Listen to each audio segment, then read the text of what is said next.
Hi friends, Mahanadi சீரியலில் இன்றைக்கி நாளைக்கான எபிசோடு பார்க்கலாம். புதுசாக பார்க்குறவங்களா இருந்தால் சப்ஸ்கிரைப் பண்ணிக்கோங்க, லைக்கு ஹைப்பு கொடுத்து விடுங்க. வாங்க வீடியோக்குள்ளே போகலாம். நேத்திக்கு எபிசோடு இதில் முடிச்சிருப்பாங்கன்றது பார்த்தீங்கன்னா, காவேரியும் விஜயும் வந்து ரெஸ்டாரண்ட்டில் தான் பேசின்னு இருப்பாங்க. அதுக்கப்புறம் வந்து எனக்கு நீங்கள் பொண்ணு பார்க்குற மாதிரி எனக்கு நீங்கள் மாப்பிள்ளை பார்த்தாலும் எனக்கு எதுவும் பிரச்சனை இல்லைன்ற மாதிரி தான் வந்து சொல்லுவாங்க காவேரி. அப்படியே வந்து எபிசோடு முடிச்சிருப்பாங்க. சோமுவும் விஜய் தான் வந்து இன்றைக்கி பேசுகிற மாதிரி காமிப்பாங்க. சோமு வந்து என்ன சொல்கிறாருன்னா, விஜய் விடுப்பா, காவேரி வந்து எல்லாம் தெரிஞ்சு பண்ணுறாளா, அவள் பண்ணுறதுன்னு சரின்னு அவள் மனசுக்கு தோணுது, பழசெல்லாம் அவளுக்கு ஞாபகம் இருந்தால் இப்படி பண்ணியிருப்பாளா சொல்லு அப்படின்ற மாதிரி தான் கேட்பார். உடனே விஜய் வந்து என்ன சொல்லுவார்னு பார்த்தீங்கன்னா, பழசு அவளுக்கு ஞாபகம் இருக்குது இல்லை அதை விட்டுருங்க தாத்தா, நான் அவள் வாழ்க்கையில் முன்ன பின்ன தெரியாத புது மனுஷனாகவே இருந்துட்டு போகிறேன். ஆனால் இவ்வளோ நாள் பழகிறேன், அவள் வீட்டுக்கு போய் இருக்கிறேன், அம்மா அவகிட்ட நல்லா பேசுகிறா பழகிறா, அவளும் நம்ம வீட்டுக்கு வந்து இருக்கா, நம்ம 2 குடும்பத்துக்கும் கல்யாணம் பண்ணுறதுல விருப்பம் இருக்குது, எனக்கு உன்னை பிடிச்சிருக்குன்னு ஓப்பனாகவே அவகிட்ட சொல்கிறேன். ஆனால் அப்போ கூட அந்த மரமண்டைக்கு ஏறல, நான் என்ன தான் பண்ணுறது தாத்தா அப்படின்ற மாதிரி தான் வந்து விஜய் கேட்குறாரு. ஆனால் உடனே வந்து விஜய் என்ன சொல்கிறாருன்னா, அவன் மேலே நான் வச்சுக்கிற காதல் அவளுக்கு புரியவே மாட்டேங்குது தாத்தா, நான் எவ்வளோ அமைதியாக போகிறது, இதனால் வரைக்கும் ஜாடமாடியாக நான் எப்படியெல்லாம் சொல்லி அவளுக்கு புரிய வைக்கலான்னு ட்ரை பண்ணியிருக்கிறேன். ஆனால் இன்றைக்கி அவளை பார்த்து நேராகவே அவள் மூஞ்சை பார்த்து கேட்டுட்டேன், என்னை கல்யாணம் பண்ணிக்கோன்னு கேட்டுட்டேன். அதுக்கு அவள் முடியாதுன்னு சொல்கிறா. இதுக்கு மேலே என்ன தாத்தா நான் பண்ணுறது, நீங்களே சொல்லுங்கள். ஆக்சிடெண்ட் ஆயிடுச்சு, பழைய விஷயங்களை மறந்து போயிட்டா, அவளுக்கு பிடிவாதம் அதை மட்டும் இன்றைக்கி வரலையுமே அவள் விடவே இல்லை. சத்தியமாக என்னால் முடியல தாத்தா, எனக்கு அவளை எப்படி ஹேண்டில் பண்ணுன்றதும் தெரியல. உடனே யமுனா வந்து கால் பண்ணுறாங்க. ஒரு நிமிஷம் இருங்க தாத்தான்னு சொல்லிட்டு யமுனா கிட்ட பேசுகிறாரு விஜய். இப்போ தான் அம்மா கிட்ட பேசிட்டு வந்தேன் விஜய், நடந்ததெல்லாம் சொன்னாங்க, அதான் உங்ககிட்ட பேசலான்ட்டு நான் ஃபோன் பண்ணேன் அப்படின்னு சொல்லிட்டு கங்கா வந்து சொல்கிறாங்க. உடனே அந்த லைனில் வந்து பார்த்திங்கன்னா யமுனாவும் இருக்கிறாங்க. யமுனா என்ன சொல்கிறாங்கன்னா, அம்மா மேலேயும் இருக்கிற அக்கறையில் மேட்ரிமோனியில் ரெஜிஸ்ட்ரேஷன் பண்ணிட்டா, நீங்கள் அதை பற்றி பெருசாக யோசிக்காதீங்க, விட்டு தள்ளுங்க. இவ்வளவு தூரம் அக்கா உங்கள் மேலே இவ்வளோ அக்கறைப்படுறவ ஏன் உங்களை கல்யாணம் மட்டும் பண்ணிக்க மாட்டேங்கிறான்னு தெரியல. உடனே விஜய் வந்து இதே கேள்வி தான் நான் அவகிட்ட கேட்டேன். யமுனா, உங்கள் அக்காவுக்கு ஃப்ரெஷ்ஷாக ஒருத்தர் லவ் பண்ணணுமா, என்ன மாதிரி ஏற்கனவே லவ் பண்ண மாதிரியான கல்யாணம் முடித்த ஆளை வந்து அவளுக்கு வேணாமா, நான் ஏற்கனவே லவ் பண்ணவனுன்னு அவளுக்கு தெரிஞ்சதுனால அவள் என்னை வேண்டான்னு சொல்லிட்டா, நான் எப்படி அவளுக்கு புரிய வைக்கிறது சொல்லு பார்ப்போம். உடனே விஜய் வந்து என்ன சொல்கிறாருன்னா, எனக்காக காவேரி பொண்ணு பார்க்குறான்ற விஷயம் மட்டும்தானே உங்களுக்கு தெரியும், காவேரிக்கு நான் மாப்பிள்ளை பார்க்குற விஷயம் உங்களுக்கு தெரியாது இல்லை. உடனே என்னது கங்கா சொல்லுவாங்க. உடனே என்னது நீங்கள் அவளுக்கு மாப்பிள்ளை பார்க்குறீங்களா, என்ன விஜய் சொல்கிறீங்க, நடந்த விஷயத்த அவள் சொல்லவே இல்லையே அப்படின்ற மாதிரி தான் வந்து கங்கா கேட்பாங்க. உடனே விஜய் என்ன சொல்கிறாருன்னா, வேறு என்ன பண்ணுறது யமுனா, எனக்கு அவளை எப்படி சமாளிக்கிறதுன்னு தெரியல, அவளுக்கு பழசெல்லாம் ஞாபகத்துக்கு கொண்டு வரத்துக்கு என்ன வழி எல்லாமோ நான் முயற்சி பண்ணி பார்த்துட்டேன், எனக்கு உன்னை பிடிச்சிருக்கு கல்யாணம் பண்ணிக்கலான்னு நான் வாய் விட்டு கேட்டும் பார்த்துட்டேன், ஆனால் அவள் எதுக்குமே காவேரி வந்து ஒத்து வரல, எனக்கு இதுக்கு மேலே என்ன பண்ணுறதுன்னு தெரியல, இப்படியே போனால் மேட்ரிமோனியில் அவளுக்கு பிடிச்ச மாப்பிள்ளை பார்த்து அவளே கல்யாணம் பண்ணிக்குவான்னு தோணுது, இதனால் எனக்கு பயமாகவே இருக்குது அப்படின்னு மாதிரி விஜய் வந்து கங்கா கிட்ட சொல்கிறாங்க. உடனே கங்கா என்ன சொல்கிறாங்கன்னா, என்ன விஜய் பேசுகிறீங்க, நாங்கள் இருக்கும்போது அப்படியெல்லாம் விட்டுருவோமா, நீங்கள் அதை பற்றிலாம் யோசிக்காதீங்க அப்படின்ற மாதிரி அவங்க சொல்லுவாங்க.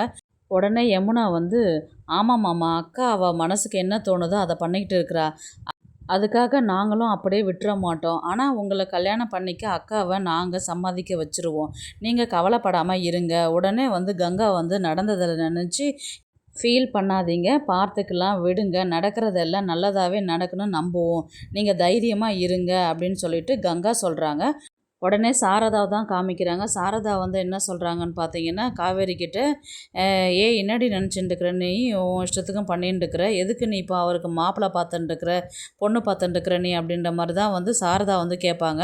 உடனே காவேரி வந்து என்ன சொல்வார்னா, அவர் உன் முன்னாடி தாம்மா நல்லவர் மாதிரி நடிக்கிறாரு, என்கிட்ட எப்படி நடந்துக்கிட்டார் தெரியுமா, வாடி போடின்னு கையை பிடிச்சி இழுத்து காரில் உட்கார வைக்கிறதுக்கு போனார், என் இஷ்டம் நான் உட்கார மாட்டேன்னு எவ்வளோ சத்தம் போட்டான்னு தெரியுமா, அவள் உங்கள்கிட்ட தான் அவர் நல்லவர் மாதிரி நடிக்கிறாரு, எங்கிட்டலாம் வந்து அவ்வளோ ஒரு ஒஸ்ட்டாக நடந்துக்கிறாரு, எனக்கு அவரை மாதிரி ஒரு ஆளை நான் கல்யாணம் பண்ணிக்கவே கூடாதுன்றது தான் என்னுடைய விருப்பமாக இருக்குது அப்படின்ற மாதிரி தான் வந்து காவேரி சொல்லுவாங்க.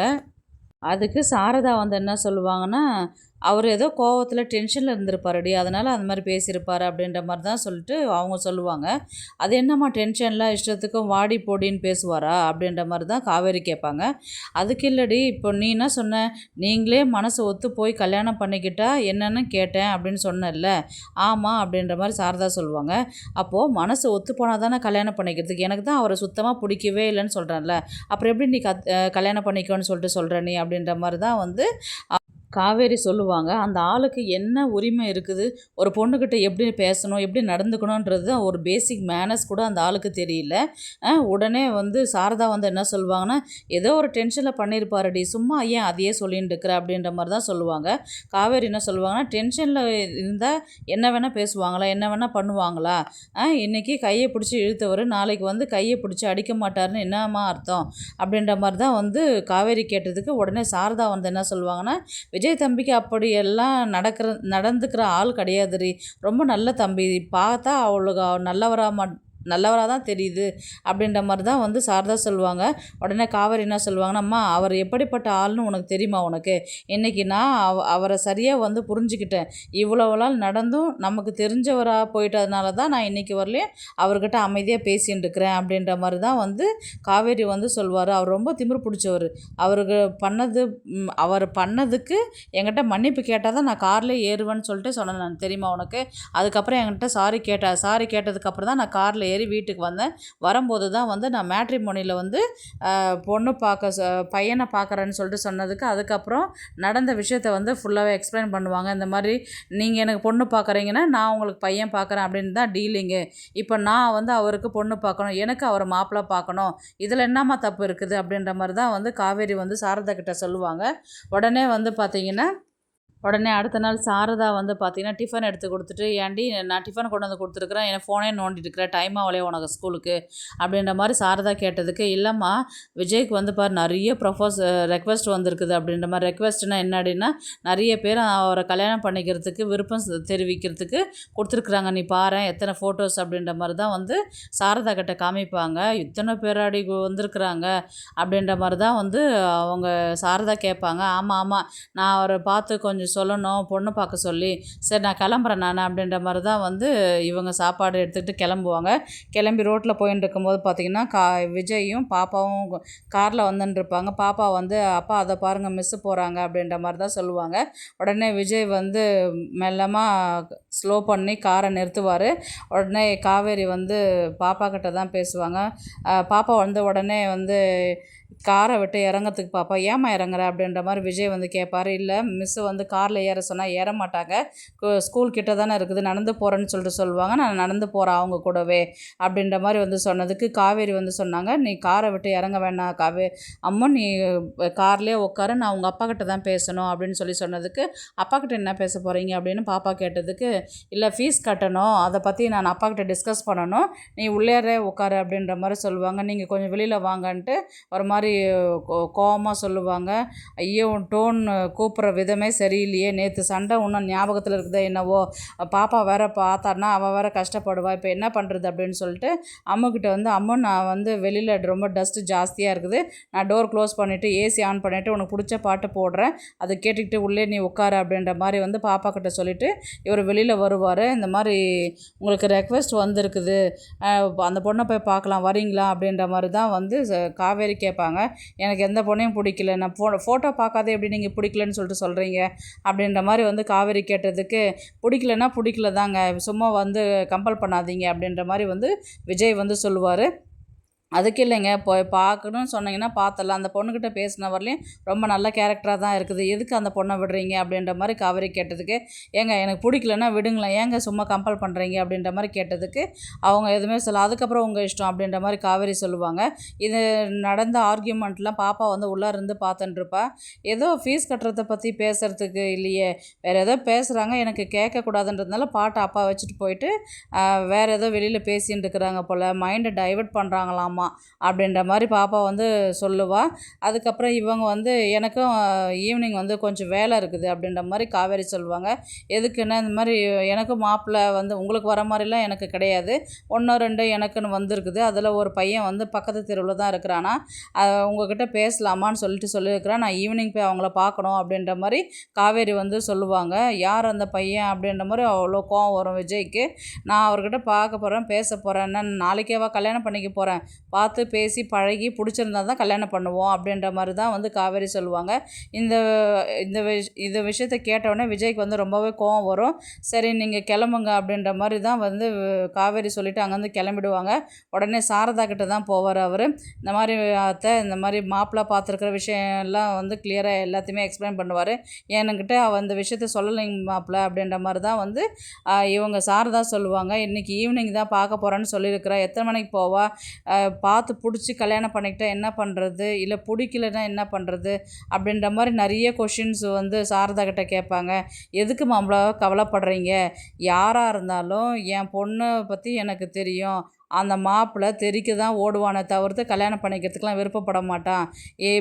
எதுக்கு இவ்வளோ கான்ஃபிடெண்ட்டாக சொல்கிறீங்க, எப்படி சொல்கிறீங்க அப்படின்ற மாதிரி தான் வந்து விஜய் கேட்பார்.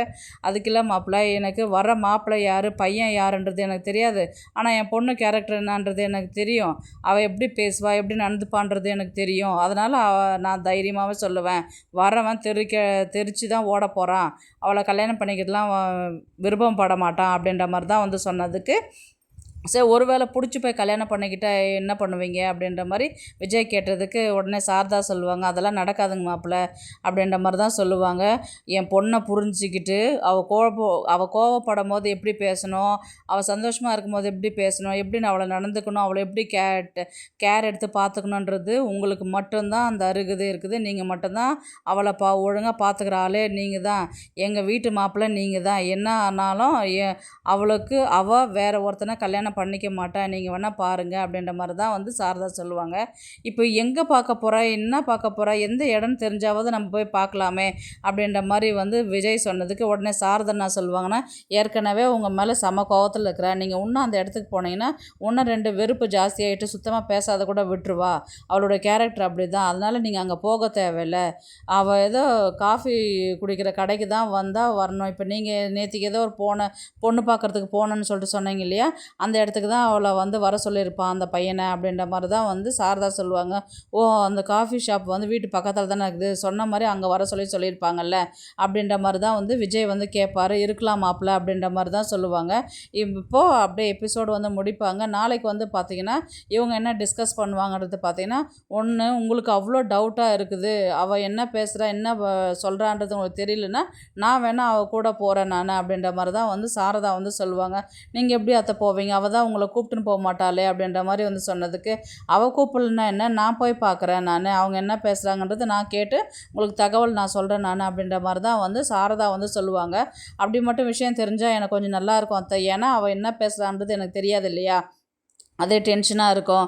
இப்போது வரவங்க என்ன கேள்வி கேட்குறாங்க, இவன் என்ன பதில் சொல்லலான்றது எனக்கு தெரியணும் அப்படின்ற மாதிரி, நீங்கள் எதுக்கு பயப்படுறீங்க மாப்பிள்ளை, நான் வேணால் ஏதாவது சொல்லி அவள் கூட போகிறதுக்கு பார்க்குறேன், அப்படி இல்லைன்னா நீங்கள் எதாச்சியா அந்த இடத்துக்கு வர மாதிரி வாங்க, நம்ம அங்கே உட்காந்து பேசுகிற மாதிரி அவங்க பேசுகிறத வந்து நம்ம கேட்போம் அப்படின்ற மாதிரி தான் வந்து சாரதா சொல்லுவாங்க.